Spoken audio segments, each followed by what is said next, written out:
All right, folks, buckle up because we're heading into some, well, let's just say intense territory today. Definitely. You guys have sent over a massive amount of material on Aileen Wuornos. A lot to dig into. Oh, yeah, we've got court documents, FBI files, news clippings from the time, even transcripts of her confessions. Wow. And that's what we do here on the Deep Dive, right? You take a deep dive into all of it. Absolutely. So today, we are examining the life and the crimes of the woman known as the Florida Highway Killer. Right.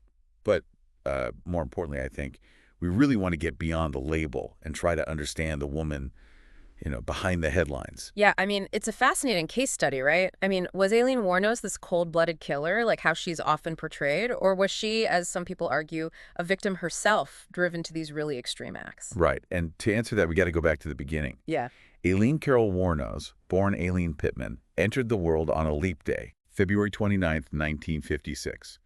Michigan was where she was born, but her story really begins with a childhood. Honestly, most of us couldn't even imagine. Yeah, from the very beginning, her life was just marked by instability and abuse. Right. Abandoned by her mom as a baby, raised by her grandparents, and it sounds like there was a lot of physical and emotional trauma there. Yeah. And then you've got her own father, convicted child molester, who ends up committing suicide in prison. So, it's this tragically familiar story. Yeah.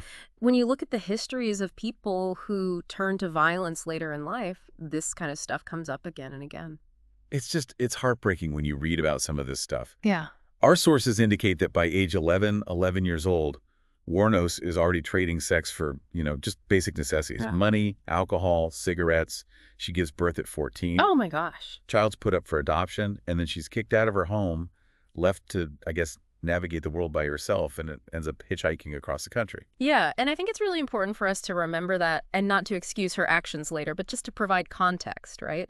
Because this level of trauma, this lack of any support system, it really does fundamentally shape a person, their development, how they see the world. And, it makes you think about this devastating cycle of abuse and the ways I think that society fails its most vulnerable members. Yeah, for sure. And if we fast forward to the early 1980s, Wuornos ends up in Florida and resorts to sex work to survive. Right. Her police record paints this picture of someone who's volatile, easily angered, multiple arrests for things like firearm possession, assault, robbery.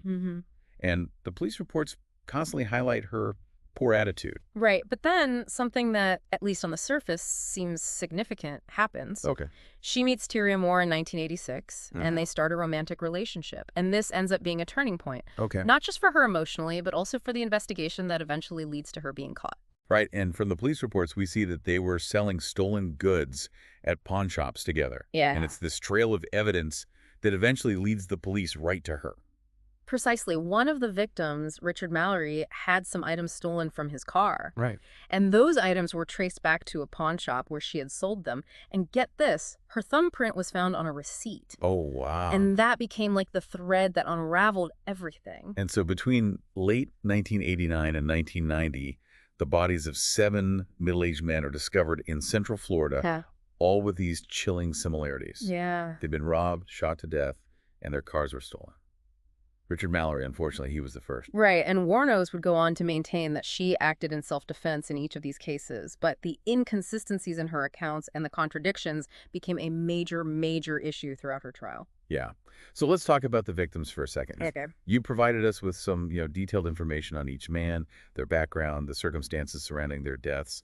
Right. And it's important to remember, that these were real people with lives, with families and loved ones. And I think looking at them individually really allows us to grasp the full impact of her crimes, the devastation. Right. It's not just names on a police report. So Mallory, the first victim, he was a 51-year-old shop owner from Clearwater. And according to Wuornos, he picked her up while she was hitchhiking, and then, things went bad. Right. And then you have David Spears, a 43-year-old construction worker. He was found shot 6 times in Citrus County. Yeah.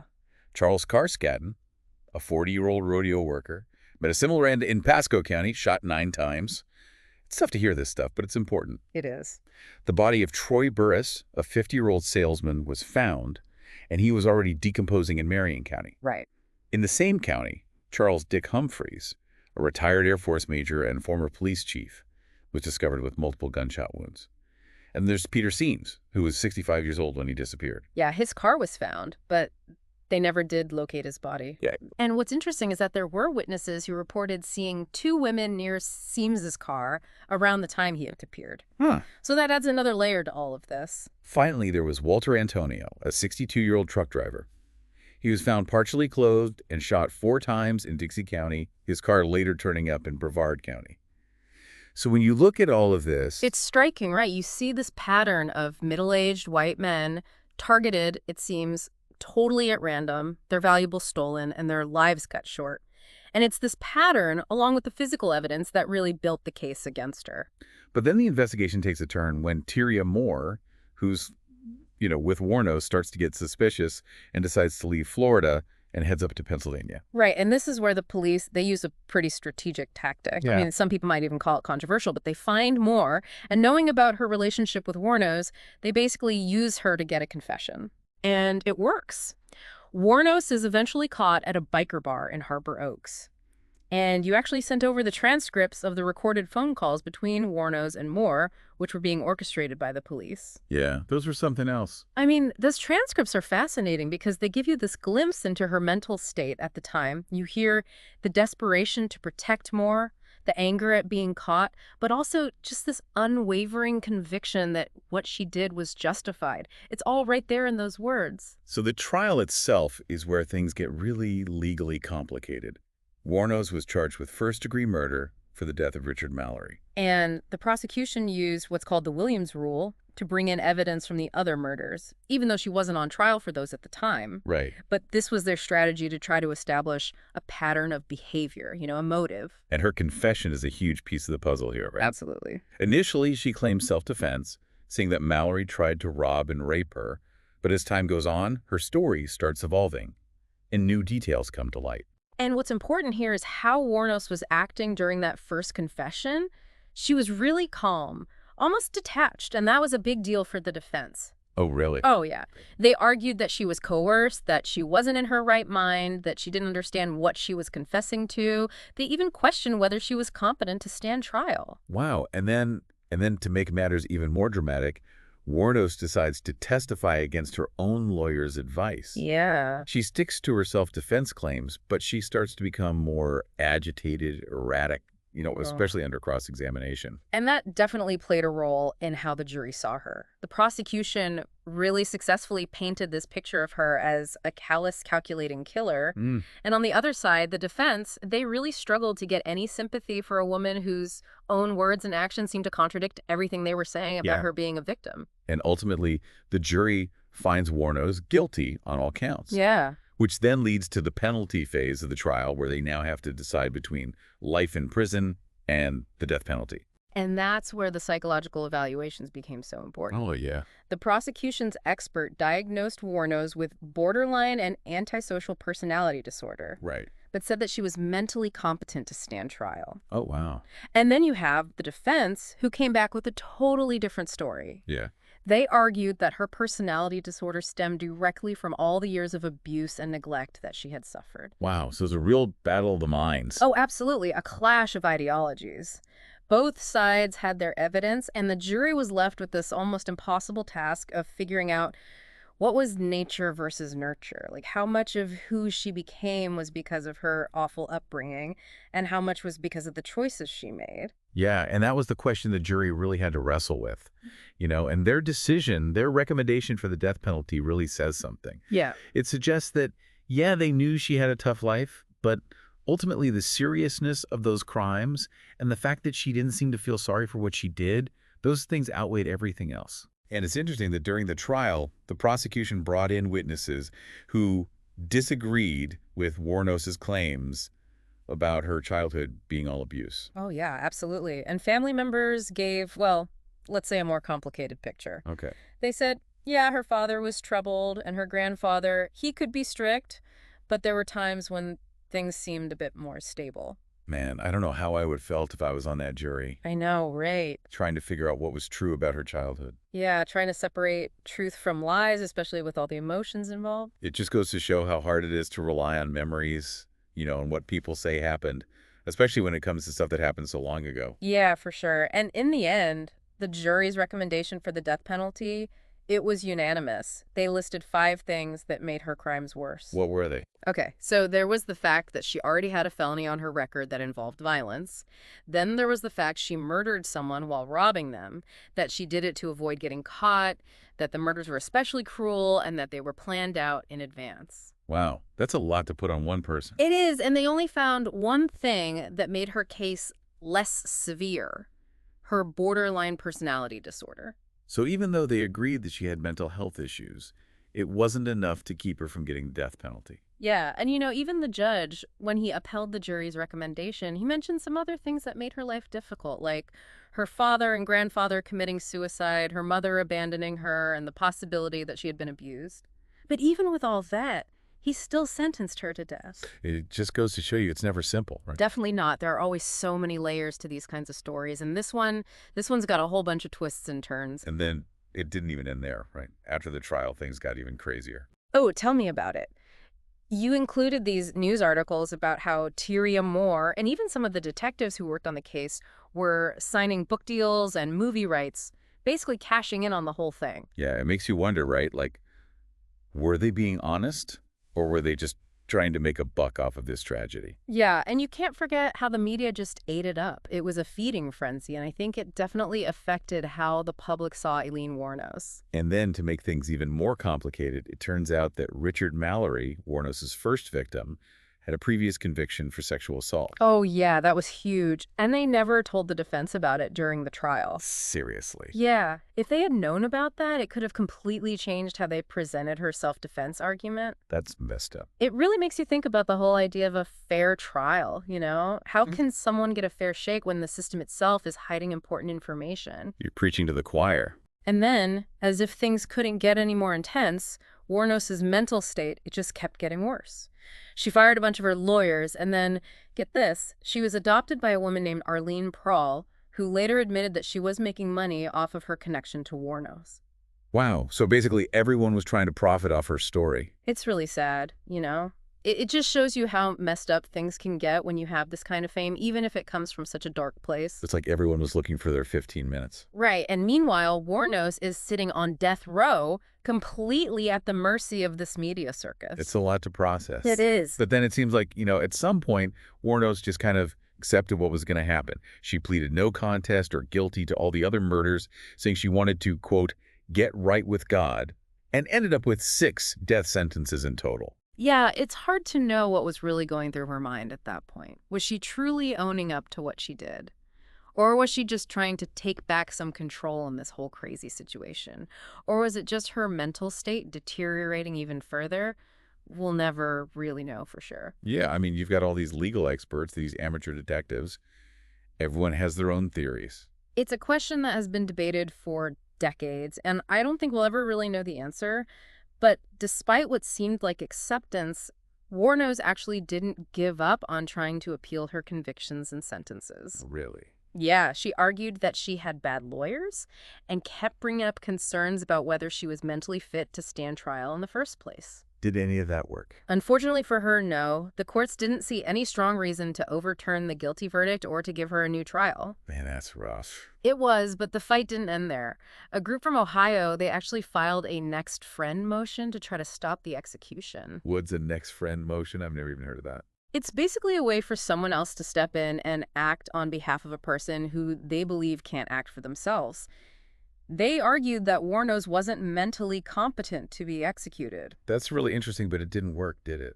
No, unfortunately not. In Florida, the rules for proving someone is incompetent to be executed are really strict, and the courts decided that they hadn't met those requirements. Wow. So even with that, it still wasn't enough.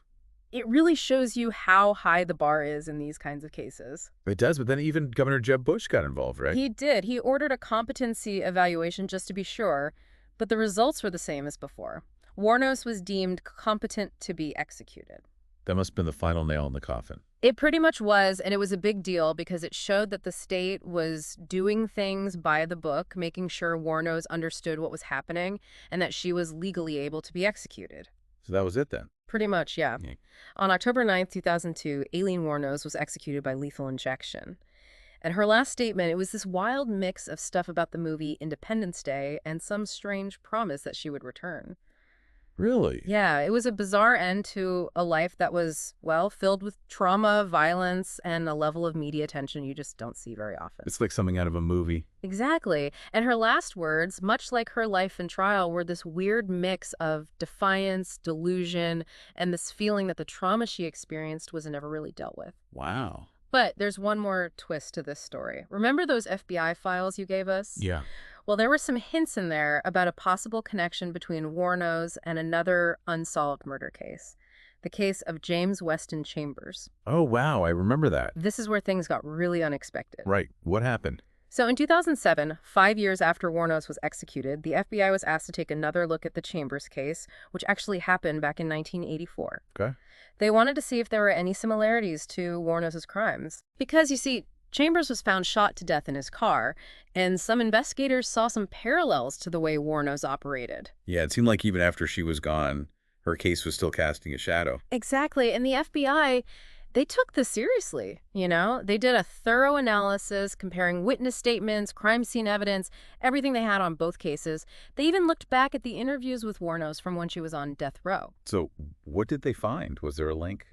After all that, the FBI concluded that Aileen Wuornos did not kill James Weston Chambers. The evidence just wasn't there.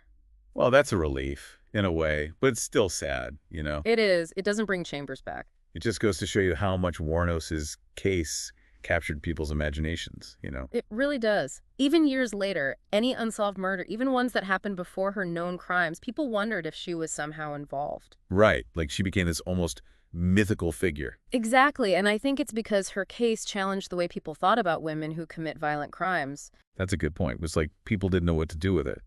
Yeah, and the FBI getting involved in the Chambers case, it's almost like the final chapter in the Aileen Wuornos saga, a reminder that even in the most famous cases, there are always more layers to uncover, and sometimes the truth comes out when you least expect it. And that is the perfect segue into our final provocative thought for this deep dive.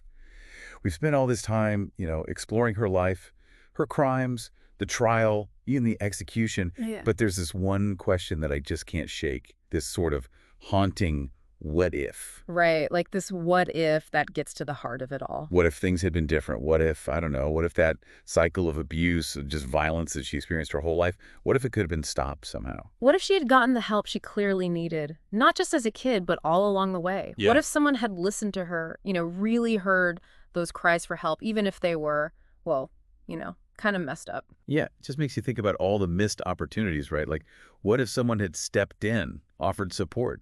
Maybe her life would have turned out differently. And we can't forget about the media in all of this either. Looking at everything you sent over, it's obvious that they just ran with this whole female monster angle. Yeah, totally. This man-hating killer. It was a story that sold, but was it the whole truth? I mean, it's hard to overstate how much attention this case got from the media. It was crazy.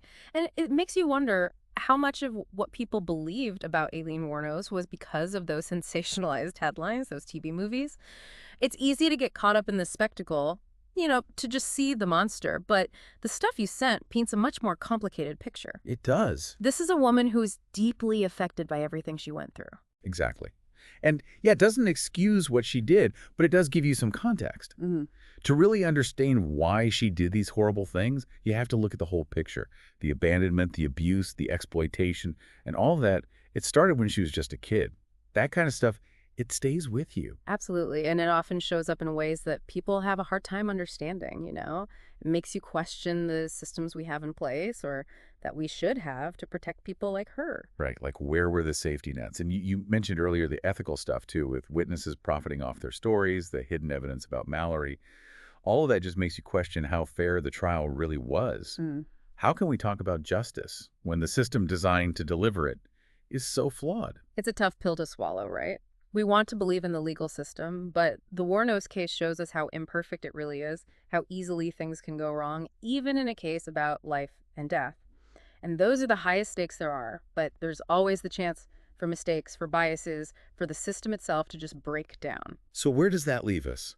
We've dug into her past, analyzed the crimes, the trial, the media frenzy.